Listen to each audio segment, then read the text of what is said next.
अस्सलाम वालेकुम रहमतुल्लाहि व बरकातुहू। ये हमारे हम आवाज़ हुरूफ यानी मिलती जुलती आवाज़ हुरूफ की अदायगी चल रही है। तो ये हम दौद जो है अरबी तरीक़ा है और ज़ौद अजमी तरीक़ा है। तो मैं अरब के तरीक़े से पढ़ाती हूँ। अब ठीक है, दौद को हम ज़बान मुँह के अंदर रखेंगे और ज़बान हमारी जो इसका मखरज क्या है कि हमारी ज़बान जो पूरे तालु को ढाँप देगी, बिल्कुल ढाँप देगी। तो ये हमारा क्या तरीका होगा कि इसकी आवाज़ मुँह भर के निकलेगी। अब ठीक है, अब ये बिल्कुल मुँह भर के पढ़ना है। अब ये थोड़ी सी गूंज भी पैदा होगी, इसके अंदर नफ़क होता है। तो नफ़क कहते हैं आवाज़ का मुंह में गूंजना। तो ये अब उद, और इसका हम आवाज़ हुर्फ क्या होगा, अद अद इद उद। ठीक है, तो ये क्या होगा, अद इद उद।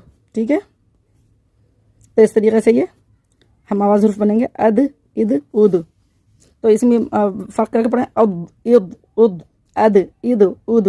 अस्सलामु अलैकुम व रहमतुल्लाहि व बरकातुहू।